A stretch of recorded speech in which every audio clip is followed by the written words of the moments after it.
Good morning everyone, আমি সৌমি আর আমার চ্যানেলের আরও একটি নতুন ব্লগে আপনাদের সবাইকে স্বাগত। ঘড়িতে এখন বাজে 6:30 আর আজকে হচ্ছে বুধবার। তো সকালবেলা উঠে আমি আমার কাজকর্ম কমপ্লিট করেছি। যেমন আজকে একটা স্পেশাল কাজ ছিল যে ঠাকুরের সমস্ত বাসন মাজা, কারণ গতকালই অম্বুবাচী শেষ হয়েছে, তো সমস্ত বাসনপত্র মেজে নিলাম।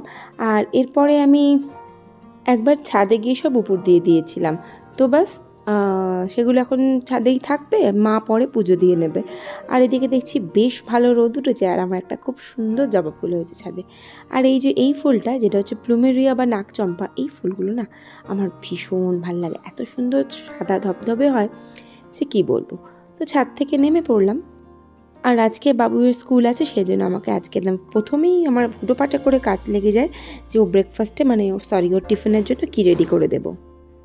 তো এই বলে ছাদ থেকে নেমে আমি ওর যা যা লাগবে, যেমন ওর দুধটা এখন যেটা খেয়ে যাবে, পাউরুটি, চিজ আর একটু ডিম বার করে নিলাম।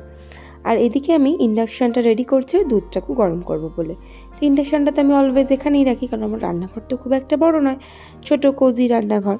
তো সেটাকেই সুন্দর করে গুছিয়ে রাখতে হয়। তো সেটাকে একটু হালকা করার জন্য আমি ইন্ডাকশান ওভেনটা অলওয়েজ এখানে রাখি। তো তারপর সেটা নিয়ে এলাম আর দুধটা সোজা বসিয়ে দিলাম, আর দুধটা এখন ফুটতে দিয়ে দেবো। আর এদিকে বাবুয়ের জন্য আমি একটা চিজি এগ টোস্ট রেডি করবো। তার জন্য আমি একটুখানি পেঁয়াজগুলোকে একদম কুচি কুচি করে কেটে নিলাম। আর এরপরে আমি কাঁচা লঙ্কাকেও একদম কুচি করে কেটে নেব। তারপরে এখানে বড় বড় করে কাটলে না পেঁয়াজগুলো তাকিয়ে থাকবে, যেন মনে হবে আমার দিকে। আর বাবুই আমাকে বলবে, মামা ভাল লাগছে না পেঁয়াজ, যদি একটু কাঁচা কাঁচা থেকে যায় ওর একেবারেই পোষায় না। তো এবার আমি একটা ডিম ফেটিয়ে নেব, ওই পেঁয়াজ আর লঙ্কা দিয়ে একটু লবণ দেবো, দিয়ে আমি তার মধ্যে ভালো করে ফেটিয়ে নিয়ে ডিমটা আমি তাওয়ার মধ্যে দিয়ে দেবো। এরপরে আমি করব সেটা হচ্ছে গিয়ে দুখানা পাউরুটি নিয়ে আমি ডিমের মধ্যে বসিয়ে দেব। আর এরপরে আস্তে করে আমি বেশ খানিকটা চিজ, আমি এটা তো ওই কী বলে কিউব চিজ, আর কি চিজ বলে এটাকে আমি জানি না, ওটাকে আমি ভালো করে গ্রেট করে দিয়ে দেবো। তো খেতে কিন্তু ব্যাপক হয়। আর এই যে লাল লালটা দেখছেন, এটা কিন্তু হচ্ছে গিয়ে শেজওয়ান সস। তো এই শেজওয়ান সসটা আপনারা ইচ্ছা করলে দিতেও পারেন, নাও দিতে পারেন। আসলে বাচ্চাদের তো হাজারো রকম ফ্যাক্টর থাকে না, এটা খাবো না ওটা খাবো না, তো এক এক দিন এক এক রকমের টিফিন করে দিতে হয়। তো এদিকে আমি 2 কাপ চা করে নিলাম, আর সকালবেলা সেই চা নিয়ে গেলাম বসে। উঠেছি তো আজকে বহু সকালে, কারণ সকালবেলা ছিল অতগুলো ঠাকুরের বাসন মাজা, ঘরদোর মোছা। এদিকে তমাল করেছে কি, ওই যে আমার বাড়ির সামনে ছোটো ছোটো কুকুরগুলো থাকে না, ওদেরকে খেতে দিচ্ছিল। আর এবার বাবু করলো কি, বেরিয়ে গেল স্কুলের পথে। তো ওদের না একটা খুব দুঃখজনক ব্যাপার হচ্ছে, কদিন পরে এই ড্রেসটা আর থাকবে না। ওদের কনভেন্ট স্কুলে ড্রেস খুব তাড়াতাড়ি নাকি চেঞ্জ হয়ে যাবে। তো বাবুই স্কুলে চলে গেল, আর আমি করলাম কি, বাবুয়ের ঘরটা গোছাতে চলে এলাম, কারণ ও আজকে পরে উঠেছে আর এই ঘরেই শুয়েছিল, যেহেতু রাতের বেলা পড়েছে। ও বললো আমি আজকে একাই এই ঘরে শুয়ে পড়বো। ব্যাস, আজকে তো আর বিছানা উনি তুলবেন না, আমাকে সেই বিছানাপত্র পরিষ্কার করতে হবে। উনি স্কুলে চলে গেলেন, এটা হচ্ছে একটা অজুহাত, আর কি বলবো। তো বিছানাটা আমিই তুলে দিলাম। আর এরপরে আমি বিছানাপত্র তুলে দেখি নেক্সট কী করা যায়। তো না, নেক্সট হচ্ছে গিয়ে আমাকে ওই ঘরের বিছানাটাও তুলতে হবে, তো কারণ তমাল ওই ঘরের বিছানাটা তুলেই দেয়নি। তো এরপর আমি সোজা চলে এলাম বড় ঘরে। তো বড় ঘরে এসে বড় ঘরের টিছানাগুলো সুন্দর করে গুছিয়ে দিই, কারণ সংসারের সমস্ত কাজ শুরু করার আগে বিছানা গোছানো দিয়ে শুরু করাটাই বেস্ট। কারণ আমি ঘুম থেকে উঠে সবার আগে, যদি আমি একা বিছানায় শুই, তাহলে সেই বিছানাটা আমি সবার আগে পরিষ্কার করি। এটা হচ্ছে প্রথম স্টেপ ঘর পরিষ্কার রাখার বা ঘর গুছিয়ে রাখার।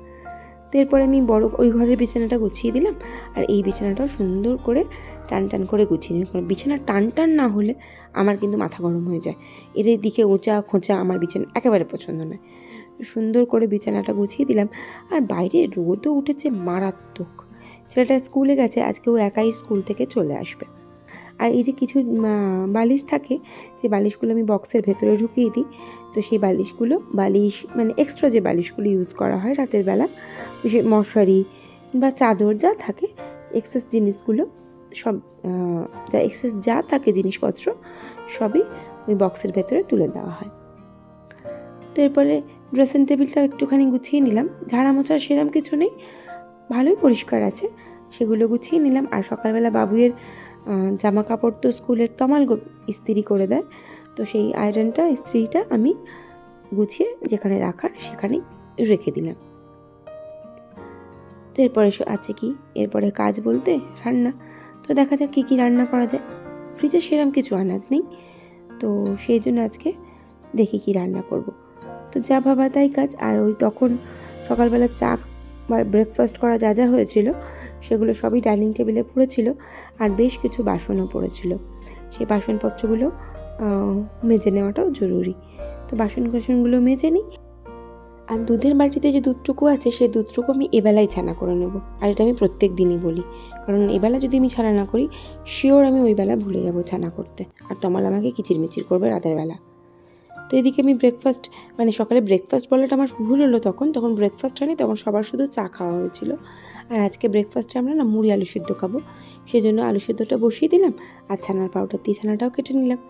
তো এই ছানাটা কেটে আমি জল ঝরতে দিয়ে চলে গিয়েছিলাম, আর ছানাটা আমি একদম একটা বাটির মধ্যে রেখে দিলাম, আর সেটা আমি সোজা ফ্রিজে তুলে দেবো, আর সেই রাতের বেলা যে ছানাটা ইউজ হবে।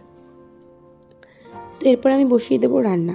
তো রান্না বলতে আজকে না আমি কুমড়ো ভর্তা করার জন্য প্রথমে আমি লঙ্কাগুলোকে ভালো করে ভেজে নিলাম, আর সেটা ভেজে তুলে নেব। এরপরে আমি কিছু রসুন কুচি দিয়ে দেবো, সেই রসুন কুচিগুলোকেও লাল লাল করে একদম সুন্দর করে ভেজে নেব। আর তারপরে এগুলোকেও তুলে নেওয়ার পর আমি এর মধ্যে দিয়ে দেবো কিছু কুচি করা পেঁয়াজ। সেই পেঁয়াজ কুচিগুলো সুন্দর করে, ওগুলোও যখন লাল করে সুন্দর করে ভাজা হয়ে যাবে তখন আমি ওইগুলোকেও তুলে নেব। তো পেঁয়াজগুলো সুন্দর করে আগে ভাজা হোক, আর এদিকে আমি আলু ভাজার জন্য আলুটা কড়াইয়ের মধ্যে দিয়ে দিলাম, আর এদিকে পেঁয়াজগুলোও ভাজা হয়ে গেছে।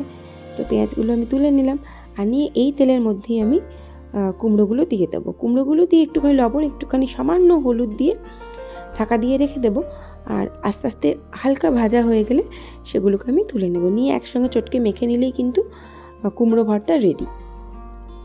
এদিকে আমার আলু ভাজাটাও হয়ে এসেছে, আর এরপরে রান্না বলতে মাছ রান্নাটা হলেই হয়ে যাবে।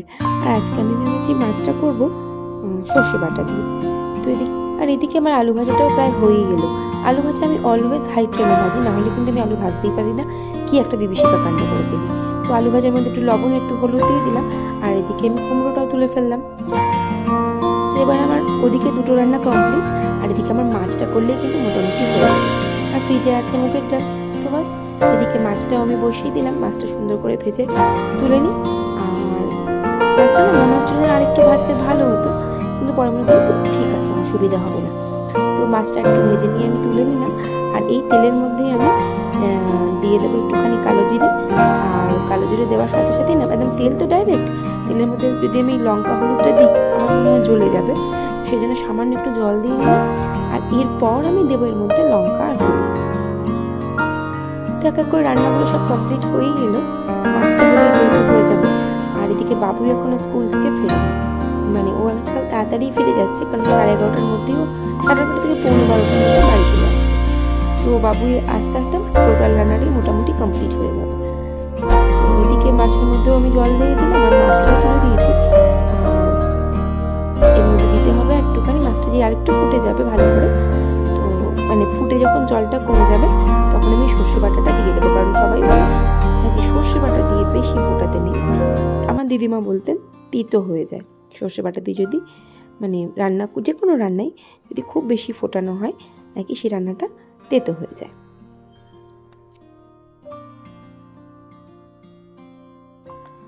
তো এরপর আমি দিয়ে দিলাম ওই সর্ষে বাটাটা, যে সর্ষে বাটাটা আমি ছেঁকে রেখে দিয়েছিলাম। আর এদিকে আমি ভাতটাও বসিয়ে দিয়েছি।